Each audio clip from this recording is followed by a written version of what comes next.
आत्मा पहला नंबर है। आत्मा, आत्मा जो है मनुष्य को प्रदान करती है परमेश्वर के प्रति चेतना।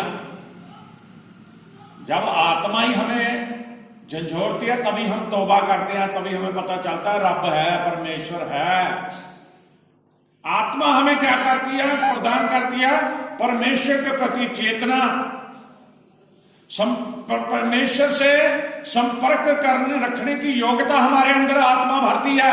परमेश्वर से मिलने की, परमेश्वर से बात करने की, परमेश्वर से प्रार्थना करने की।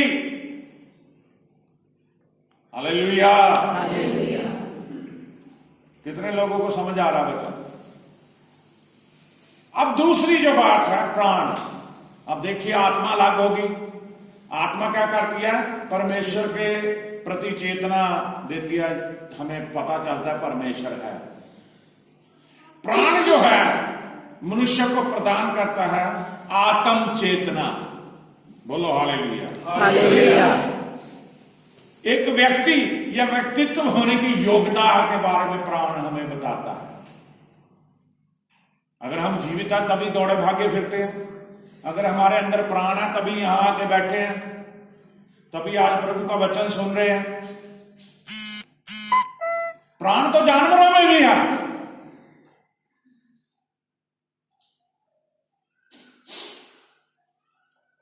हालेलुया। तीसरा है शरीर।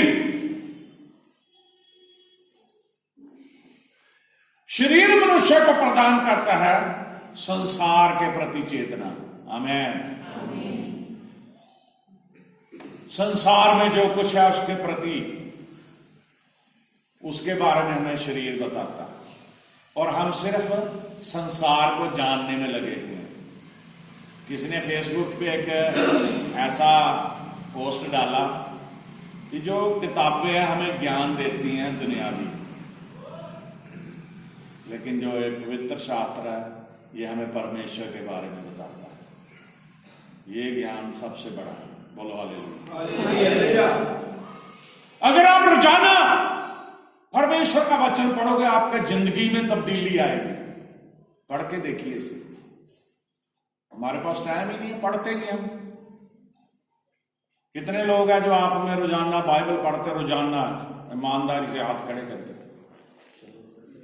रोजाना जो बाइबल पढ़ते हैं, एक दिन भी जिन्होंने नागा नहीं डाला बाइबल पढ़ने में? कितने जिन्होंने हाथ खड़े करे पूरे कलीसिया में?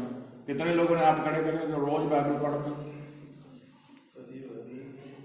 कदी कदी नागे पै जाते हैं। मैंने ये कहा रोजाना नागा नहीं डालते। 2 जने हैं सिर्फ, क्या बाकी लोग तो पढ़ते नहीं बाइबल? तो कैसे आपका प्राण, आत्मा और देह के बारे में आपको ज्ञान होगा? ये एक ऐसा खजाना है जो खत्म नहीं होता। आप इसे रोज पढ़ोगे, रोज आपको नया मिलेगा। हजारों बार पढ़ लो फिर भी आपको इसमें से अच्छा सब कुछ और बढ़िया से बढ़िया मिलेगा। शांति अलग से मिलेगी, दलेरी अलग से मिलेगी, परमेश्वर से बात करने का तरीका पता लगेगा।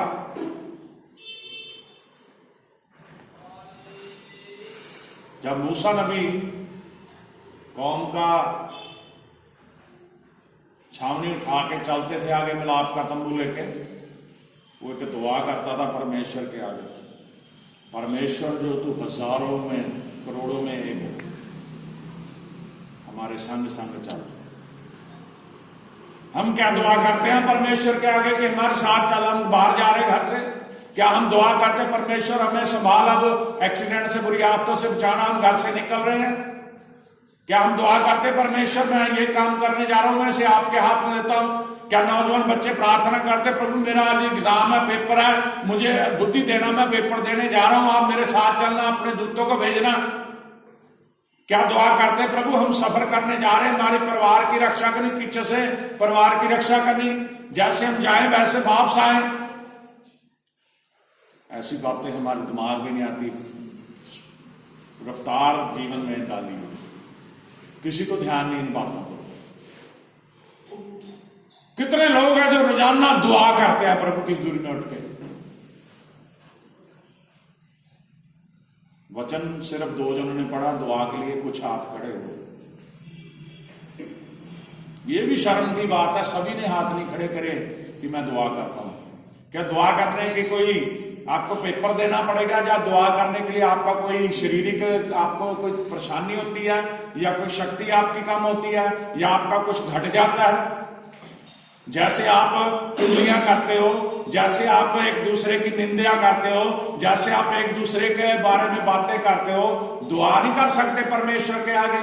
जिस तरह जिस जुबान से बार बार बोलते हो, उसी जुबान से परमेश्वर से बात नहीं कर सकते थोड़े समय के लिए। मैं अपने अनुभव बताता हूं। शारीरिक तौर पे जो हमने प्राण आत्मा देह के बारे में चल रहा है, कई बार मेरा शरीर थक जाता है, जवाब देता है, और मैं बैठा होता हूं, मेरे अंदर ये बात विचार आते हैं कि आज बहुत थक गया, चलो परमेश्वर का ऐसे धन्यवाद करूंगा, प्रार्थना आज नहीं करूंगा। लेकिन फिर जो मेरे अंदर आत्मा है, जो प्राण है, वो मुझे खड़ा करते हैं और मैं प्रभु के आगे बैठ जाता हूं। फिर दुआ स्टार्ट करता हूं। कई बार दुआ करते हुए विचार आते हैं कि आज इतना थका हुआ था, लेकिन फिर भी बैठ गया।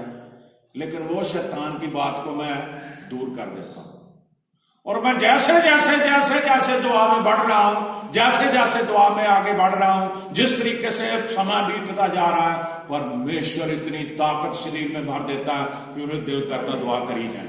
हालेलुया। फिर रुकने का नाम नहीं होता। मैंने बहुत बार पहले भी आपको बताया था, जो प्रभु के सेवक होते हैं, जिन्हें परमेश्वर अपने लिए चुनता है, जिन्हें बुलाहट होती है, परमेश्वर जिन्हें अपने लिए चुनता है, वो उनका जीवन, कई लोगों को ये लगता है पता नहीं, लोग इसे शुक्रगुजारी दे देते हैं, लोग इसे दशमांश दे देते हैं, लोग कोई हदिया दे देते हैं, तो ये तो बहुत पैसा कमा रहे हैं, या इनको बहुत फायदे हैं, बस ये काम बढ़िया पादरी बन जाओ। लेकिन वो कोई ये नहीं सोचता कि उसका जीवन कैसा है।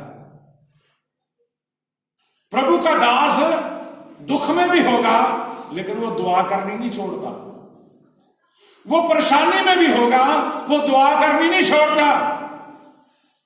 आप लोग तो सिर्फ अपने लिए दुआ करते हो, उसकी ड्यूटी है जो परमेश्वर ने उसे भेड़ें दी हैं, जो कलीसिया दी है, जो प्रभु के परिवार दिया है, उनके लिए दिन रात दुआ करनी, उनके जीवन के लिए दुआ करनी, उनके बचाव के लिए दुआ करनी, उनके रोगों को दूर करने के लिए दुआ करनी, उनकी परेशानियों को दूर करने के लिए दुआ करनी, और सभी का भार वो अपने ऊपर रखता है। जैसे यीशु मसीह ने एक नमूना बन के दिखाया, पूरे जगत के पापों को उसने अपने ऊपर ले लिया, पूरे जगत के गुनाहों को उसने अपने ऊपर ले लिया, और सलीब पे चढ़ गया, मारा गया, गाड़ा गया, तीसरे दिन मुर्दों में से जिंदा हो गया। प्रभु के दास यीशु मसीह के नक्शे कदम पे चलते हैं। सभी अपने प्रभु की जो दी ही भेड़ें हैं, सभी कलीसिया के बोझ को अपने ऊपर ले लेते हैं और दिन रात दुआ करते हैं। और बहुत सारे लोग सिर्फ ये देखते हैं कि इनको पता नहीं शुक्रगुजारी या पैसा या कुछ ऐसा मिलता है। पता नहीं, कई लोगों को तो वहम है, पता नहीं बाहर से लोग पैसे भेजते हैं। लेकिन मेरे अजीज बहन भाइयों, अपने अंदर झांकिए। जब आप परमेश्वर को कुछ नहीं दे सकते, तो सारी दुनिया में चंद लोग ही होते हैं जो ईमानदारी से दशमांश देते हैं, ईमानदारी से जो प्रभु ने कहा उसे पूरा करते हैं। बाकी सभी लोग आप जैसे ही हैं, सभी एक जैसे ही।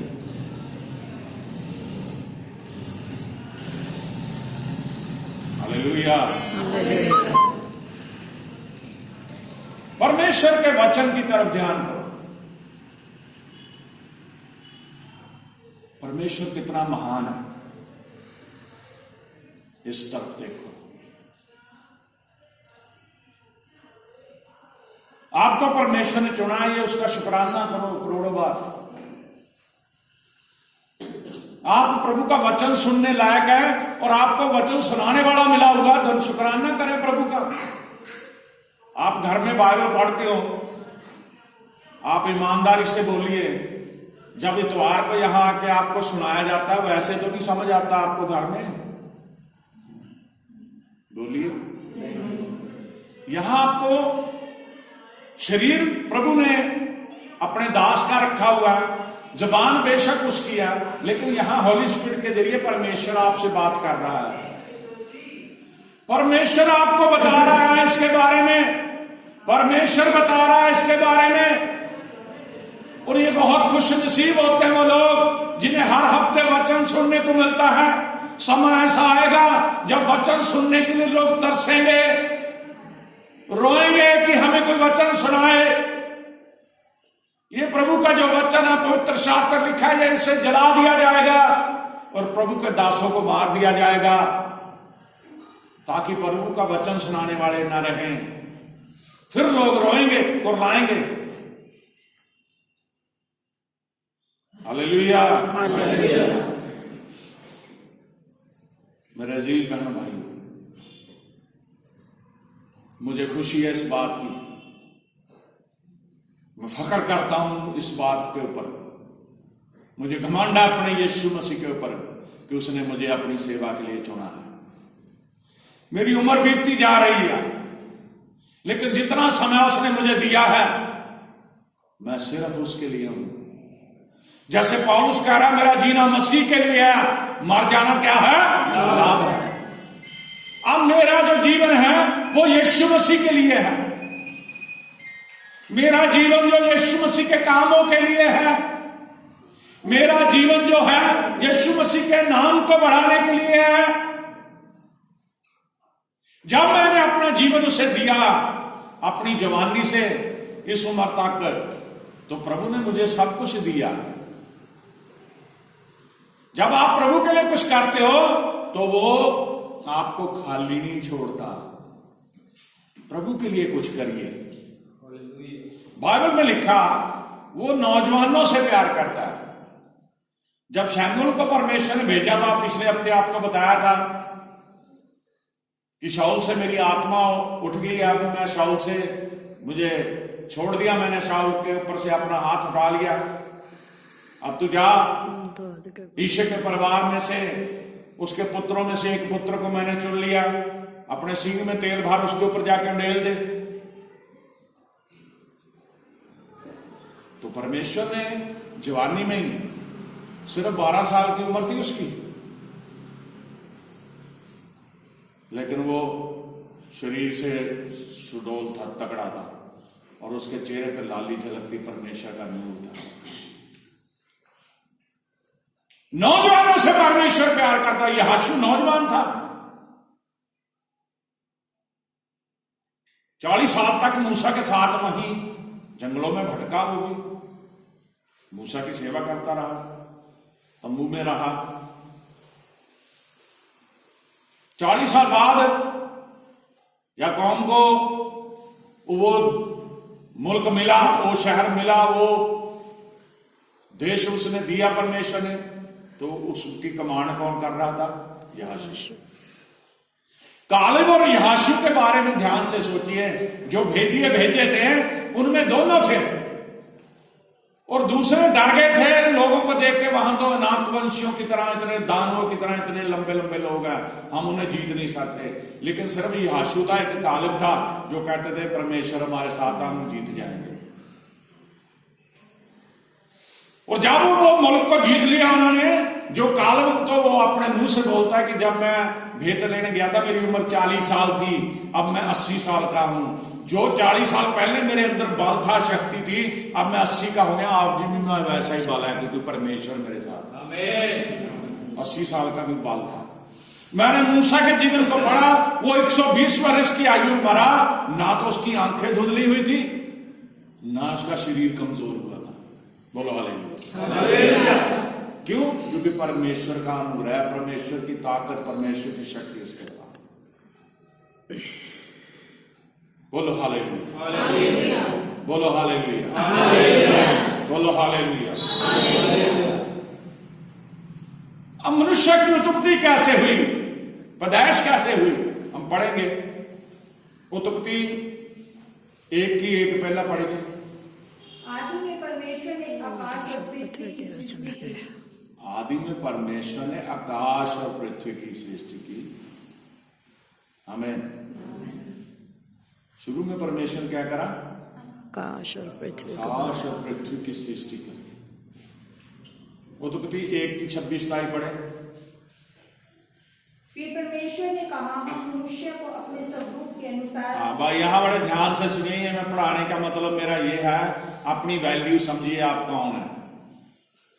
शुरू से पढ़े दोबारा। फिर परमेश्वर ने कहा, फिर परमेश्वर ने कहा, ध्यान से सुनना सभी, हम मनुष्य को अपने स्वरूप के अनुसार, मनुष्य को अपने स्वरूप के अनुसार अपनी समानता में बनाए, अपनी समानता में बनाए, और वे समुद्र की मछलियों, वो समुद्र की मछलियों और आकाश के पक्षियों, आकाश के पक्षियों और घरेलू पशुओं, और घरेलू पशुओं और सारी पृथ्वी पर, और सारी पृथ्वी पर, और सब रेंगने वाले जंतुओं पर, सब रेंगने वाले जंतुओं पर, जो पृथ्वी पर रेंगते अधिकार रखें। पृथ्वी पर रेंगते अधिकार रखें। आमीन।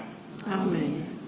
तब परमेश्वर ने मनुष्य को अपने स्वरूप के अनुसार उत्पन्न किया। हाँ, बस कितनी बताई थी, तो आपको बस 26 तारीख पढ़नी है, आगे नहीं पढ़नी। और अपने स्वरूप के अनुसार उत्पन्न किया, अपने ही स्वरूप के अनुसार परमेश्वर ने उसको उत्पन्न किया, नर और नारी करके उसने मनुष्य की सृष्टि की। आमीन। बार बार शब्द जो अपने स्वरूप, अपने स्वरूप कैसे होता? अपने जैसा। अब देखिए, परमेश्वर तो अपने स्वरूप बनाया इंसान को। अब आप एक बात देखिए, अब कबीले, परिवार, जो गोत्र थे, यकूब के 12 पुत्र थे, उनके द्वारा 12 ही गोत्र चले। उसके बाद पीढ़ियां चलती रही। बेशक लोगों को ये इल्म नहीं है, बाइबल सच्चाई बताती, वही पीढ़ियां आगे आगे आगे फैलती रही।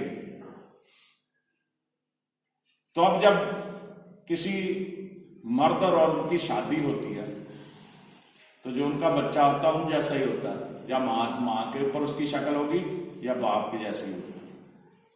ज्यादातर बाप जैसी होती है, ज्यादातर।